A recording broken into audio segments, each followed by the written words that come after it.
तो आज बात करेंगे कि मुझे कमेंट्स में पूछा था कि निबंध ऐसे राइटिंग के लिए कुछ बता दीजिए। ठीक है, तो फिलहाल मैं ऐसे ही जनरली बताऊंगा आप लोगों को कि निबंध क्या है। ठीक है, पहले तो निबंध के बारे में आप जान लो कि निबंध क्या है। कि शुरुआत में क्या होता है, पिछले विगत वर्षों में अगर आप देखेंगे तो काफ़ी वैल्यू इस पेपर की रही है। ठीक है, निबंध के पेपर की 250 अंक का जो पेपर होता है इसकी काफ़ी वैल्यू है। कैसे वैल्यू है कि स्टूडेंट क्या करते हैं कि इसकी तैयारी करना अवॉइड कर देते हैं, बंद कर देते हैं, इसकी तैयारी नहीं करते, इसकी अच्छी सी प्रिपरेशन नहीं करते, इसको पेपर को अवॉइड करते हैं कि तैयारी करने के कोई सोर्सेज नहीं है। ठीक है, फिलहाल इस पे समय व्यर्थ करने में कोई फ़ायदा नहीं है। तो वो क्या करते हैं कि मेंस में परीक्षा केंद्र में जाके ही अपना पहला निबंध लिखते हैं और वहीं पे वो मार खा जाते हैं, क्योंकि मुश्किल से जब प्रिपरेशन तैयारी नहीं करी है तो आप एक फ्लो में लिखते जाएंगे। क्योंकि पहले छोटी क्लासेस में जब निबंध लिखते थे उनको वो वाली हैबिट होती है, जैसे 12वीं में 10वीं में अगर किसी कक्षा में आपका निबंध लिखने के लिए आता था, आप कैसे लिखते थे, फ्लो में लिखते थे। एक सुनियोजित तरीके से नहीं लिखा जाता था, एक क्रमबद्ध तरीके से जो होता है लिखना। ठीक है, मतलब सीधा एक फ्लो में चल रहे हैं तो चल रहे हैं और दिशा से मतलब जो शब्द जो विषय है उससे भटक जाते थे और कुछ और की जगह कुछ और लिख देते। तो इस तरह की गलतियां करते थे। लेकिन ये आईएएस लेवल का एग्ज़ाम है, यूपीएससी का एग्ज़ाम है, यहाँ लिखने का तरीका होना चाहिए। ठीक है, वो कहते हैं ना एग्जाम्पल कि खाना स्वादिष्ट बना ही नहीं, उसको परोसना भी सबसे ज़्यादा इंपॉर्टेंट होता है। समझ गए? स्वादिष्ट तो जैसा बना होगा लेकिन उसको परोसा भी अच्छे से जाना चाहिए ताकि वो लगे। ठीक है, तो वही है इसमें भी, निबंध में भी सेम वही है। अगर आप अच्छे तरीके से निबंध को नहीं लिखते हैं, ठीक है, एक सुनियोजित तरीके, एक क्रमबद्ध तरीके से अगर अच्छे से बेहतर तरीके से नहीं लिखा जा सकता है तो मेरे हिसाब से मार्क्स कितने आ सकते हैं आपके? 50 मार्क्स आएंगे, 50 मार्क्स। ठीक है, 50-60 इससे ऊपर तो क्या ही आएंगे। लेकिन अगर आप चाहो और बेहतर और सटीक तरीके से अगर आप लोग तैयारी करते हो तो मेरे हिसाब से 150-160 नंबर तब भी ला सकते हो आप। और गैप कितना आ रहा है कि बिना तैयारी के जाओगे तो 50-60 नंबर और तैयारी के साथ जाओगे तो 100-150 नंबर। तो 100 अंकों का गैप आ रहा है मेंस में जो नंबर जुड़ेंगे आपके। तो 100 अंकों का जो डिफरेंस होता है वो मेरे हिसाब से आपकी रैंक पे भी फर्क पड़ेगा आपका, और आपके चयन पे भी फर्क पड़ेगा उस चीज़ से। तो ये देखो ना कि आप क्या मिस करोगे। तो निबंध की तैयारी करना भी अनिवार्य है। तो तैयारी में क्या करोगे आप निबंध की? मेरे हिसाब से हफ्ते में एक दिन निकाल के 3-4 घंटे प्रैक्टिस करो निबंध की। कैसे प्रैक्टिस करोगे आप? 3 घंटे में या 2 घंटे में, 2 घंटा पकड़ लो आप, 2 घंटे में 2 निबंध लिखिए। खाली 2 घंटे में 2 निबंध लिखिए और अच्छे से लिखने से पहले एक अच्छी सी रूपरेखा उसकी तैयार कर लीजिए कि ऐसे इस तरीके से पॉइंट होंगे, ऐसे ऐसा तरीके से लिखा जाएगा। उसकी प्रैक्टिस करिए। तो हफ्ते में 3 घंटे प्रैक्टिस करिए और 2 निबंध लिखिए। 2 घंटे में प्रैक्टिस करिए लिखने का। ठीक है, अभ्यास करिए।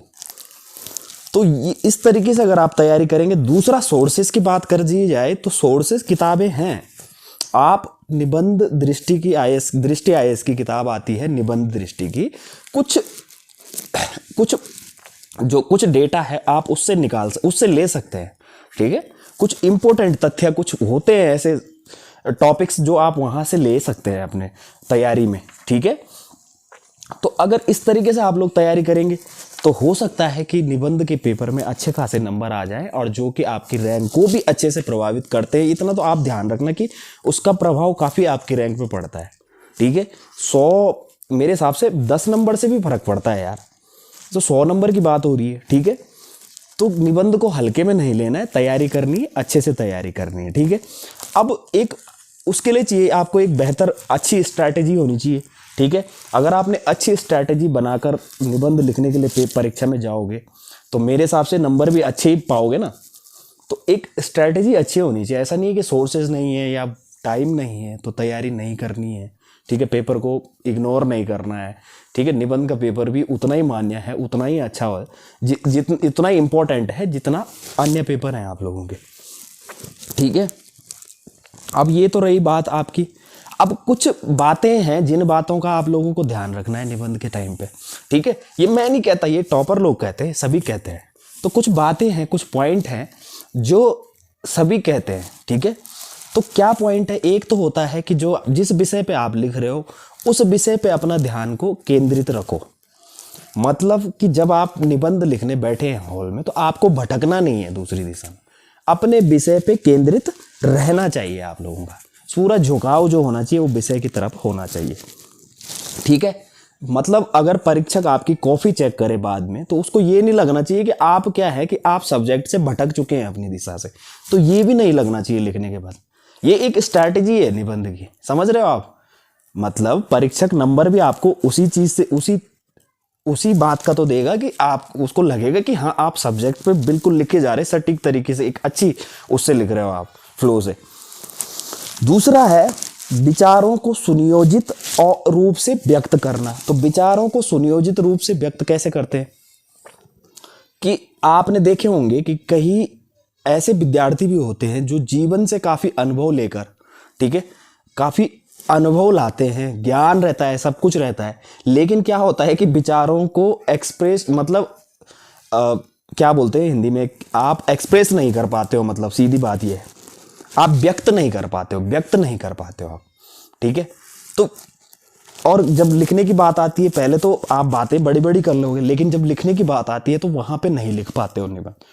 सबसे पहला फैक्ट यही होता है कि किस तरीके से। तो इस बात का भी हमें ध्यान रखना होता है कि जो अभी तक की हमारी तैयारी है, जो हम अभी तक की तैयारी कर रहे हैं निबंध की, पूरा ज्ञान जो जब से हमने प्रिपरेशन स्टार्ट करी, हमारी सोच, हमारे ज्ञान और हमारा जो अनुभव होता है उसको वही सारा निचोड़ है इस चीज का। तो उसी अनुभव से हमें निबंध बनाना पड़ता है, कुछ अपनी मानसिकता के हिसाब से, यानी कि अपने अपने विचार नहीं, पूरे समाज के हिसाब से भी हमें निबंध लिखना होता है, ठीक है। तो इन बातों का भी ध्यान रखें। साथ ही साथ मैं आप लोगों को बता दूं कि कई बार क्या होता है कि निबंध लिखते टाइम कि समय जो शब्द सीमा होती है कई उससे बाहर लिख देते हैं, और लिखते कैसे हैं, बिल्कुल बेढंगे तरीके से। मतलब कुछ भी कहीं भी कुछ भी लिख दिया, कितने नंबर मिलेंगे, कितने मार्क्स आएंगे, 50 या 60, ठीक है। तो ऐसा नहीं करना है। देखो संक्षेप में लिखो, ठीक है, कम लिखो लेकिन प्रभावी लिखो। ऐसा लिखो कि जिससे कुछ फर्क पड़े, परीक्षक को लगे कि हाँ ये कुछ लिखा हुआ है, ठीक है। तो ऐसा नहीं कि हमें शब्द सीमा का उल्लंघन करके सीधा आगे कुछ कितना भी लिख दिया, ऐसा नहीं करना है। इसमें हमारा समय एक तो व्यर्थ हो जाएगा, ठीक है, मेहनत अलग व्यर्थ हो जाएगी। तो ऐसा भी नहीं करना है, उसी तरीके से लिखना है। अच्छा, प्रभावी और सटीक तरीके से किस तरीके से कर सकते हो, जैसे प्रभाव होता है फ्लो। अच्छा, निबंध का फ्लो होता है कि जब लिखते लिखते लिखते लिखते आदमी भावनाओं में इतने बह जाता है कि कुछ और ही टॉपिक उसमें ऐड करना शुरू कर देता है। तो इस तरीके से भी नहीं लिखना है, एक क्रमबद्ध तरीके से, सुनियोजित तरीके से हमें उसका प्रस्तुतिकरण करना है, सब शब्द, ठीक है। ऐसा नहीं कि मतलब हम लिखते लिखते लिखते लिखते किसी दूसरे अन्य टॉपिक पे चले गए, हमें पता ही नहीं कि हम कहाँ गए और निबंध लिख दिया हमने यूपीएससी लेवल के लिए। तो ऐसा भी नहीं करना है। ये मैं नहीं कहता हूं, आप मेरी वीडियो मत देखो इस वीडियो को, ठीक है, लेकिन ये टॉपर लोगों की बातें हैं जो मैं आपको एक सरल भाषा में समझा रहा हूं, ठीक है। हिंदी मीडियम में क्या होता है कि थोड़ा सा कई बात समझा नहीं पाते, जो मैं आपको ऐसी समझा रहा हूं एक बेसिक तौर पर। अच्छी लगेगी वीडियो तो लाइक जरूर करना, ठीक है। अच्छा, दूसरा होता है इसमें कि एक आपका एक मतलब एक संतुलित दृष्टिकोण होना चाहिए। संतुलित दृष्टिकोण को क्या बोलते हैं, जैसे आपके विचार हैं डिफरेंट है, आपके चारों तरफ समाज वाले लोगों के विचार हैं उनके अलग है। जरूरी नहीं कि उन सबके आपके जैसे होंगे या आपके उनके जैसे होंगे, ऐसा तो पॉसिबल ही नहीं होता है, ठीक है। तो जो लिखने की भाषा शैली है आपकी, आप ऐसा लिखो जो बैलेंस हो। ऐसा ना हो कि आपने अपनी सोच की तरफ ज्यादा झुका दिया निबंध को लिखते, ताकि राइटर को तो, परीक्षक को तो ये लगेगा ना कि आपने खाली अपने विचारों का प्रदर्शन करके यहाँ सारी बातें ऐड कर दी हैं। तो इस तरीके से भी नहीं करना है, समझ गए। बैलेंस में लिखना है ताकि उनको भी पढ़ते टाइम वो बात अच्छी लगे। ये एक स्ट्रैटेजी बता रहा हूं मैं आपको, ऐसा नहीं, ये स्ट्रैटेजी है और बहुत ही अच्छी स्ट्रैटेजी है, कारीगर है। चाहे तो आप विगत वर्षों के टॉपरों के देख सकते हैं, ठीक है, उन्हीं की स्ट्रैटेजी ये फॉलो करते, सभी करते हैं ये फॉलो। आप, मैं नहीं करता, मैं भी इसी को फॉलो करता हूं, ठीक है। अच्छा, तो अब दूसरी बात कि जो क्या होता है कि विषय, जब जिस विषय पे आप लिखते हैं उनके जो पहलू होते हैं वो सभी पहलुओं पे आप लोगों को क्या करना है, पहलुओं को कवर करना होता है लगभग लगभग सारे। जैसे आप ये पकड़ लो कि उसका सामाजिक, ठीक है, विषय की सामाजिक, ठीक है, सांस्कृतिक, अच्छा, ऐतिहासिक, आर्थिक, राजनीतिक, प्रशासनिक, प्रबंधकीय, दार्शनिक, धार्मिक, तो जो भी होगा, तकनीकी, वैज्ञानिक, जो भी होगा, ऐतिहासिक, भौगोलिक या कूटनीतिक, जनसांख्यिक, पर्यावरणिक, लैंगिक आदि, मतलब ये सब चीज़ें जो भी हैं, इसके मैक्सिमम जो पहलू होते हैं किसी चीज़ के, अगर किसी टॉपिक को आपने चूज करा है, उस टॉपिक के लगभग लगभग सभी पहलुओं को कवर करना सीखें, ठीक है, लगभग लगभग। और प्रैक्टिस करने से आएगी ये चीज़ें। जब आप रूपरेखा तैयार करेंगे, जब आप हफ्ते में एक दिन प्रैक्टिस करेंगे, उसकी रूपरेखा तैयार करेंगे, तब आपको समझ में आएगा कि हाँ, निबंध को किस तरीके से लिखा जाता है, ठीक है। इसकी सोर्सेज नहीं है, लेकिन नेट आप लोगों के पास फ्री है, 5G चल रहा है, फ्री में है, आप जितना मर्जी सर्च कर लो यूट्यूब, नेट में सारी जानकारी नेट में है आज की डेट में, आप वहाँ से ढूंढ सकते हो। तो ये सब चीज़ें हैं। अच्छा, दूसरा है दूसरों के विचारों का भी सम्मान करना। वही सेम बातें आ गई जो मैंने पहले ही आप लोगों को बता दी कि ऐसा नहीं है कि अलग अलग ढंग से, मतलब कहीं का तो दूसरे की बात को भी वो करना, तो महत्व देना, तो उस चीज़ को भी, वो भी चलिए, वो भी ठीक है। दूसरा, अगर लेखन शैली का प्रस्तुतिकरण, भूमिका और निष्कर्ष, तो ये सब चीज़ें का प्रयोग करिए। सूक्तियों, कथनों का, उद्धरणों का प्रयोग भी करिए उसमें, ठीक है। कुछ जैसे होती है ना, क्या होती हैं वो, कहीं से विशेष वगैरह थे, शुरुआत बल, गुणात्मक सामग्री, ठीक है, कंटेंट का प्रयोग।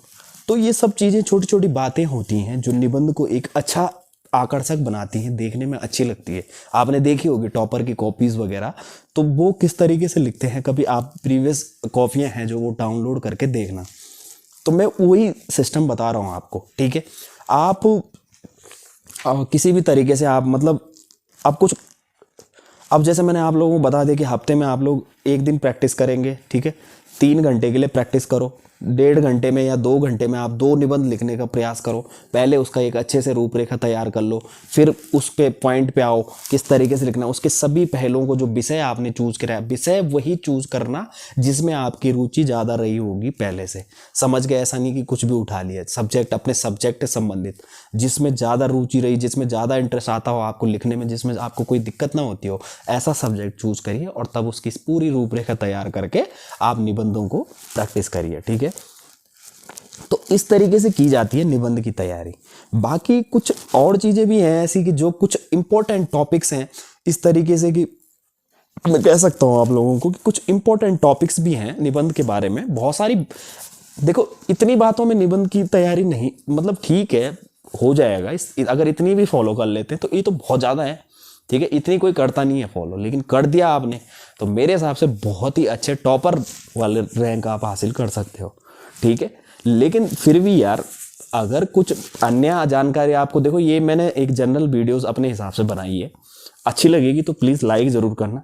इस तरह की मैं और वीडियोस भी आप लोगों को प्रोवाइड कराऊंगा, ठीक है। और फिलहाल के लिए अभी वीडियोस में इतना ही है। वीडियो वही है कि अगर अच्छा लगेगा तो प्लीज़ लाइक ज़रूर कर लेना, क्योंकि 2 बार हो गई वो बात, 2 बार बोल दी मैंने। तो चलिए फिर मिलते हैं फिलहाल नेक्स्ट वीडियो में। आपका दिन मंगलमय हो।